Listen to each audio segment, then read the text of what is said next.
दोस्तों welcome to GK पीके पाठशाला। आशा करता हूं कि आप सब अच्छे होंगे और सभी अच्छे से अपना वर्किंग में लगे हुए होंगे। आज मैं आपको जो हमारा टॉपिक है जीके का, उसमें आज आपको हिस्ट्री के बारे में बताएंगे। और हिस्ट्री में जो मैं आपको स्टार्ट कर रहा हूं, मैं आधुनिक इतिहास के बारे में स्टार्ट कर रहा हूं। आधुनिक इतिहास जिसको हम मॉडर्न हिस्ट्री के नाम से जानते हैं। और उसमें मैं सबसे पहले जो आपको स्टार्ट कर रहा हूँ पुर्तगाल के बारे में बताऊँगा। जो यूरोपियन रूलर थे ना, उसके बारे में आज मैं आपको डिस्कस कर रहा हूँ। ठीक है, तो भारत में जो यूरोपियन आए उनमें सबसे पहले जो आए थे वो पुर्तगाल से आए थे। ठीक है, और जो पुर्तगाल की हम रूलर की बात करें तो पुर्तगाल का एक रूलर था जिसका नाम था हेनरी द नेविगेटर। क्या नाम था? Henry the navigator. Henry the navigator जो था वो अपने यहाँ के जो जितने भी उस राज्य में लोग रहते थे यहाँ पुर्तगाल के अंदर, उनको एक्साइटमेंट करता था कि तुम कैप रूट जो समुद्री मार्ग है उससे किसी ऐसे मतलब देश की वो करो, डिस्कवर करो, खोज करो कि जहाँ पे हम अपना व्यापारी केंद्र कर सकें, अपना व्यापार कर सकें अच्छे से। ठीक है, तो वो सबसे पहले एक व्यक्ति चुना जिसका नाम क्या था? डियाज। 1487 की बात है। डियाज जो है वो नाव के द्वारा जाता है और वो चला जाता है साउथ अफ्रीका।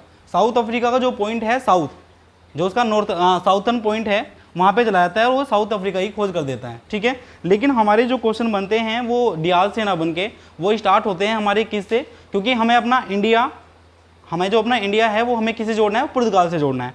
तो जो हमारा इंडिया की जो डिस्कवर करी थी समुद्री मार्ग की, वो करी थी किसने? वास्को डी गामा ने। 1498 की बात है। 1498 में वास्को डी गामा समुद्री रास्ते से हमारे भारत की खोज करता है। और वो जिस टाइम आता है वो हमारा साउथर्न पार्ट है, वहाँ पे जो केरल है, हमारा केरल राज्य का एक जो केरल राज्य के अंदर एक शहर है जिसका नाम है कालीकट। और वो कालीकट का जो तट है वो समुद्री मार्ग से जुड़ा हुआ है। ठीक है, तो वहाँ पे हमारा समुद्री मार्ग के द्वारा वास्को डी गामा आते हैं। और वास्को डी गामा जब वहाँ पे आते हैं तो वहाँ के जो रूलर हैं उनका नाम है जमोरिन। क्या नाम है उनका? जमोरिन। ठीक है, तो वो जमोरिन जो हैं वो इनका क्या करते हैं? वेलकम करते हैं। किसका? वास्को डी गामा का। मैं एक आपको कहानी के तौर पर बता दूँ कि जब वास्को डी गामा यहाँ पे आया तो जमोरिन ने कभी पहले इतना सुंदर व्यक्ति नहीं देखा था, क्योंकि पुर्तगाल से आया था, अंग्रेज था। ठीक है, तो जमोरिन ने उस सुंदर व्यक्ति को देख के उसका क्या किया? वेलकम किया। इस सुंदर व्यक्ति मैंने तुम्हें इसलिए बताया जिससे कि तुम्हें इस रूलर का नाम याद रहे कि नाम क्या था? जमोरिन था। ठीक है, अब वास्को डी गामा जब यहाँ पे केरल में आता है तो केरल में देखने के लिए उसको वेलकम हुआ। उसका वेलकम होने के बाद में वहाँ पे ब्लैक पेपर, काजू, नारियल, ये सब जो हैं केरल के अंदर, क्योंकि हम जानते हैं कि केरल को मसालों के बगीचे के नाम से जाना जाता है। ठीक है, तो वहाँ पे केरल के जब अंदर यहाँ पे आया कौन? Vasco D gamma. तो वास्को डी गामा ने यहाँ से काली मिर्च, जिस नाव में बैठ के आया था ना वो, तो उसमें काली मिर्च लेके यहाँ से गया और कहाँ पे चला गया? पुर्तगाल चला गया। तो पुर्तगाल जब वो वहाँ पे पहुँचा तो इसको 60% का प्रॉफिट हुआ। कितने का हुआ? 60% का प्रॉफिट हुआ। अब जब 60% का प्रॉफिट हुआ तो वहाँ पे जाके इसने किससे बताया? हेनरी द नेविगेटर से बताया। तो जिस व्यक्ति को आने में और वापस जाने में उसको 60% का प्रॉफिट हो रहा है, क्या वो वापस आएगा? बिल्कुल वापस आएगा। तो उसके बाद में 1498 में जब वास्को डी गामा आया था, उसके बाद में फिर 1500 में, कितनी एज में? 1502 में वास्को डी गामा फिर दोबारा से आता है। कब आता है? 1502 में आता है वास्को डी गामा फिर दोबारा से। उसके बाद में 1503 में ये कोचीन में, कहाँ पे? केरल के पास में पड़ता है कोचीन। कोचीन में अपना व्यापारिक केंद्र खोल देते हैं। क्या कर देते हैं? अपना व्यापारिक केंद्र।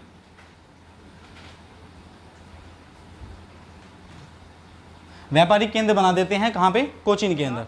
कि 1498 में पहली बार वास्को डी गामा भारत आया था। ठीक है, 1498 में पहली बार वास्को डी गामा जो भारत आए थे, उसके बाद में फिर वे 1502 में दूसरी बार भारत आए। दूसरी बार भारत क्यों आए? क्योंकि मैंने जैसे आपको बताया था कि जब कोई व्यक्ति 60% का प्रॉफिट लेने के बाद में कहीं अपने देश से दूसरे देश में जाता है और 60% का प्रॉफिट होता है तो सिंपल सी बात है वो वापस आना ही आना है। ठीक है ना। उसके बाद में फिर 1503 में ये यहाँ पे आए और अपना व्यापारिक केंद्र इन्होंने कोची बना दिया। जो केरल के अंदर कोची पड़ता है ना, कोचीन, वहाँ पे इन्होंने क्या बना दिया? अपना व्यापारिक केंद्र बना दिया।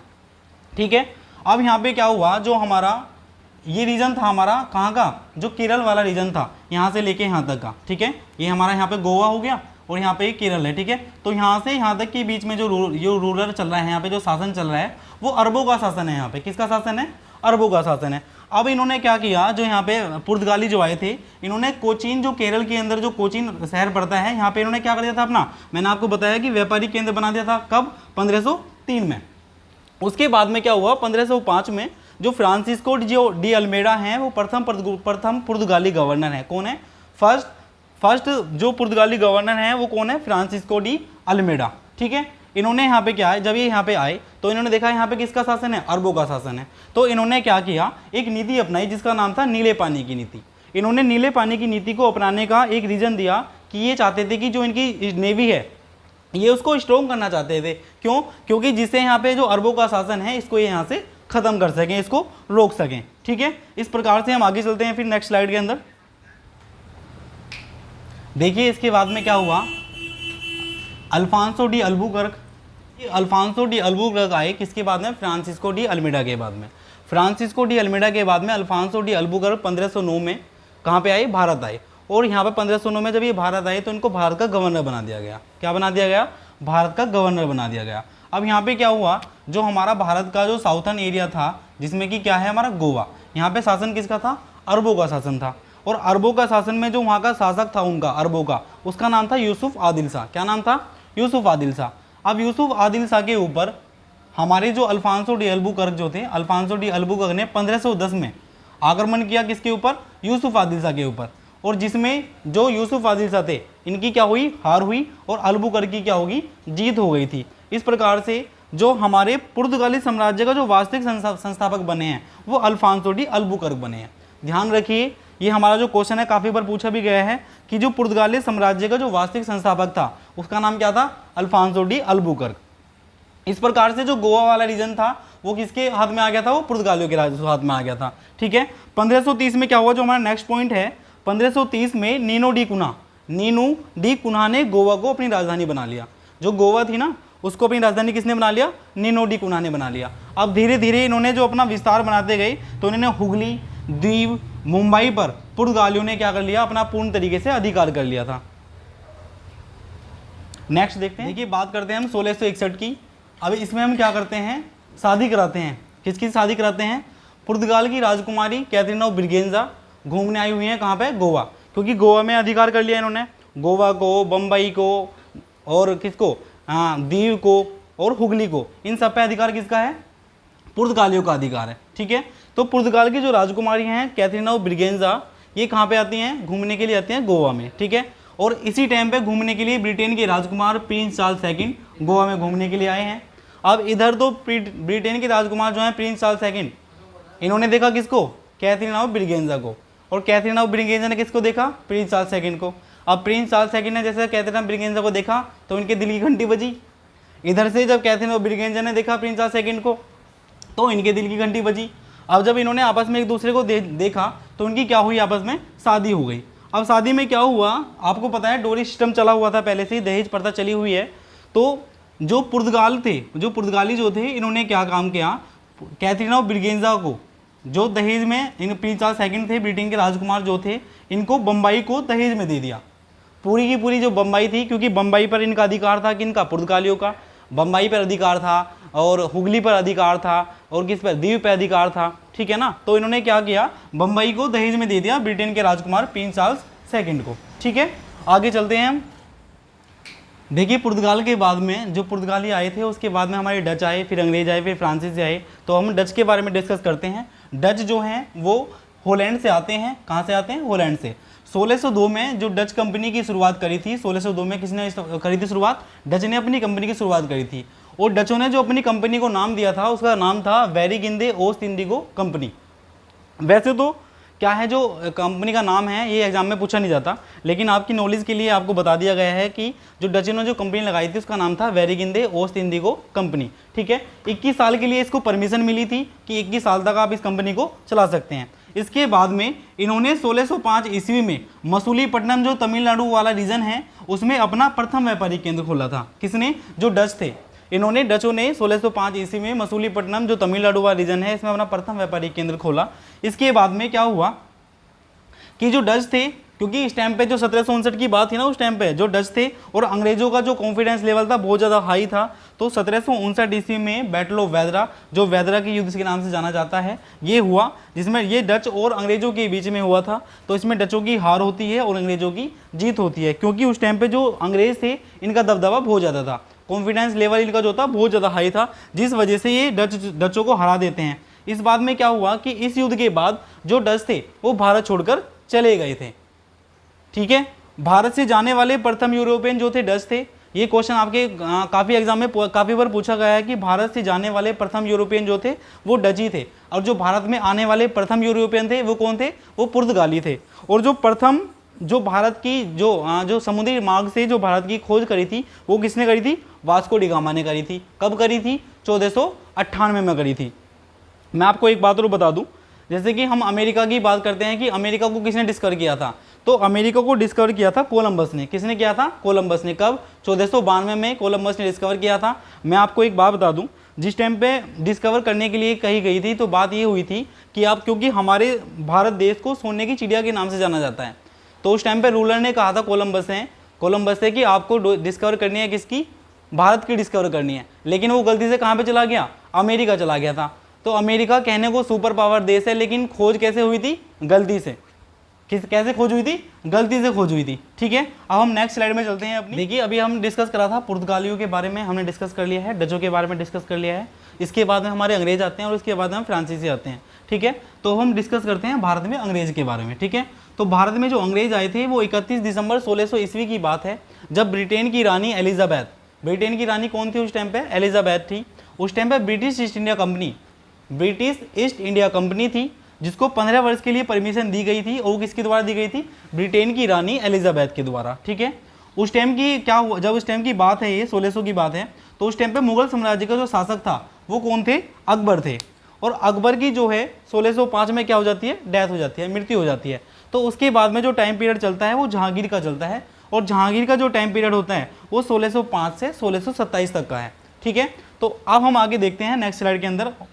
देखिए अब क्या होता है, जो ब्रिटिश ईस्ट इंडिया कंपनी की जो बात कर रहे थे हम, इसमें क्या हुआ, जो ब्रिटेन के शासक थे उनका नाम था जेम्स फर्स्ट। ब्रिटेन के शासक का नाम क्या था, जेम्स फर्स्ट इनका नाम था। इन्होंने क्या काम किया, जो विलियम हॉकिंस थे, विलियम हॉकिंस को ब्रिटिश ईस्ट इंडिया कंपनी का कर्मचारी बनाकर, एम्प्लॉय बनाकर जहांगीर के पास भेजा। जहांगीर 1608 की बात है, जहांगीर जो थे आगरा में इनका दरबार लगा हुआ था। जहांगीर का दरबार कहाँ पे लगा हुआ था उस टाइम पे, जिस टाइम पे विलियम हॉकिंस, ब्रिटेन के शासक जेम्स प्रथम ने इनको विलियम हॉकिंस को भेजा था, तो जहांगीर का जो दरबार था वो आगरा में लगा हुआ था। 1608 की बात है। ठीक है, तो विलियम हॉकिंस जहांगीर के पास आते हैं, तो जहांगीर से बोलते हैं कि जी ब्रिटिश ईस्ट इंडिया कंपनी से मैं आया हूँ और मैं चाहता हूँ कि आपके यहाँ व्यापार करूँ और फैक्ट्री लगाऊँ। तो जहांगीर बोलते हैं कि आप यहाँ पे व्यापार तो कर सकते हैं, लेकिन फैक्ट्री यहाँ पे लगाने की अथॉरिटी में नहीं दे सकता। तो फैक्ट्री लगाने के लिए जहांगीर जो है मना कर देते हैं। लेकिन उसके बाद होता क्या है कि जहांगीर जो हैं वो 400 मनसब देते हैं किसको, विलियम हॉकिंस को। जिस टाइम पे जहांगीर का टाइम पीरियड चला हुआ था, तो उस टाइम पे मनसबदारी हम जानते हैं, तो मनसब के नाम से इनकम चलती थी, करेंसी चलती थी, तो उस टाइम पे मनसब देते थे। तो 400 मनसब दिए थे जहांगीर ने, किसको, विलियम हॉकिंस को दिए थे। वो क्यों दिए थे, क्योंकि जो विलियम हॉकिंस था, कहने को दे क्या था, अंग्रेज था, लेकिन इसने बात करी थी फारसी में, किससे, जहांगीर से फारसी में बात करी थी, जिस कारण जहांगीर ने 400 मनसब विलियम हॉकिंस को खुश होकर दिए थे। उसके बाद में क्या हुआ, जब यहाँ पे मना कर दिया गया किसको, विलियम हॉकिंस को, तो विलियम हॉकिंस जेम्स फर्स्ट के पास जाते हैं और वहाँ पे जा कहते हैं कि जब मैं जहांगीर के पास गया था और जहांगीर ने मुझे क्या कर दिया है, मना कर दिया है, कहा है कि व्यापार तो कर सकते हो लेकिन मैं फैक्ट्री लगाने की अथॉरिटी आपको नहीं दे सकता। उसके बाद में जेम्स फर्स्ट अब ऐसे व्यक्ति को भेजेंगे जो जहांगीर के पास जाके रोए, गिड़गिड़ाए और वो उससे अथॉरिटी ले ले। तो इस प्रकार से वहाँ पे वो ऐसे व्यक्ति को चुनते हैं जिसका नाम क्या है, सर टॉमस रो। अब इनके नाम के पीछे रो लगा हुआ है, तो ये वहाँ पे जाके रोएंगे, गिड़गिड़ाएंगे। इसका मतलब ये नहीं कि सच में जाके रोए गिड़गिड़ाए, ये सिर्फ क्या है कि हमारे जिससे इसके हमारा जो है सर टॉमस रो, इनका नाम हमारे याद रहे। ठीक है, तो सर टॉमस रो जहांगीर के पास जाते हैं। अब जहांगीर का दरबार, पहले जब ये विलियम हॉकिंस थे, ये जहांगीर के पास गए थे जब 1608 की बात थी। उस टाइम पर दरबार कहाँ पे लगा हुआ था, आगरा में इनका दरबार लगा हुआ था। अब जब सर टॉमस रो जहांगीर के पास जाते हैं तो इनका दरबार लगा हुआ है अजमेर में। तो अजमेर में सर टॉमस रो इनके पास जाते हैं और ये इनसे जब बात करते हैं तो जहांगीर इनकी बात से सहमत होकर इनको फैक्ट्री लगाने के लिए अनुमति दे देता है और व्यापार करने की भी अनुमति दे देता है। अब नेक्स्ट स्लाइड में चलते हैं हम। ठीक है, देखिए भारत में अंग्रेजों का जो शासन हुआ था, उसके बाद में अंग्रेजों के द्वारा 3 व्यापारिक केंद्र खोले गए, जिसमें 3 व्यापारिक केंद्र में जो फर्स्ट है वो है मद्रास, सेकंड जो है वो मुंबई और जो थर्ड है वो है कलकत्ता। ठीक है। तो हम इन तीनों के बारे में डिस्कस करेंगे। फर्स्ट जो डिस्कशन करेंगे हम मद्रास का करेंगे, जिसमें कि ब्रिटिश ईस्ट इंडिया कंपनी का कर्मचारी है जिसका नाम है Francis day. Francis day British east India company का कर्मचारी है जो मद्रास के शासक, जिसका नाम क्या है, मद्रास के शासक का नाम था चंद्रगिरी।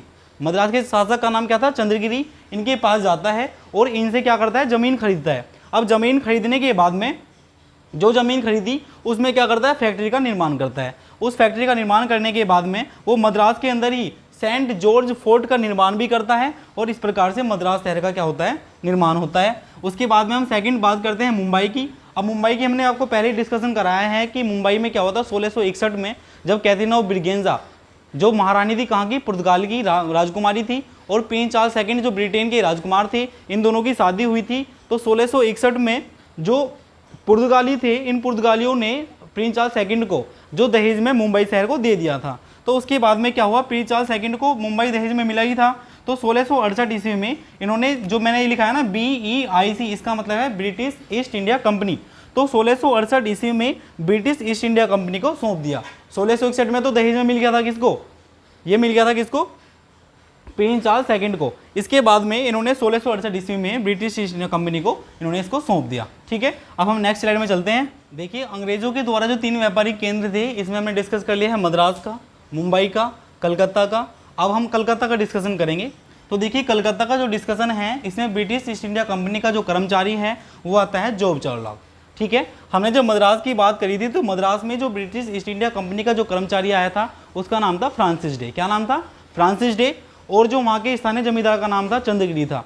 इसमें क्या हुआ, जब हम कलकत्ता की बात करते हैं तो ब्रिटिश ईस्ट इंडिया कंपनी का कर्मचारी आता है जिसका नाम क्या है, जॉब चार्लॉक। ठीक है, और यहाँ के स्थानीय जमींदार से, यहाँ का कोई स्थानीय जमींदार था, उसे जॉब चार्लॉक ने 3 गाँव की ज़मीन खरीदी। कितने गाँव की ज़मीन खरीदी, 3 गाँव की, जिसमें पहले गाँव का नाम है गोविंदपुर, दूसरे का नाम है सुतानाती और तीसरे का नाम कलीकतरी या कलीकतरा नाम था। ठीक है, इस प्रकार से इन्होंने तीनों गांव की ज़मीन खरीदी और वहाँ पे विलियम फोर्ट का जो है उसका निर्माण किया। किसका निर्माण किया, विलियम फोर्ट का निर्माण किया। जैसे कि हम मद्रास की जब डिस्कस कर रहे थे तो मद्रास के अंदर सेंट जॉर्ज फोर्ट का निर्माण हुआ था, इसी प्रकार से कलकत्ता के अंदर विलियम फोर्ट का निर्माण हुआ और इस प्रकार से कलकत्ता का निर्माण हुआ। अब हम नेक्स्ट स्लाइड में देखिए, आज हम जिस प्रकार से इस प्लेटफॉर्म पर मेहनत कर रहे हैं, मेहनत आपको भी करनी पड़ेगी, कंटिन्यू करनी पड़ेगी, जब भी कुछ होगा, जब भी आप नौकरी पा सकते हैं। ठीक है, तो आज की क्लास में हम इतना ही रखते हैं। नेक्स्ट को जो हम क्लास रखेंगे उसमें हम नेक्स्ट टॉपिक देखेंगे आगे। ठीक है, धन्यवाद।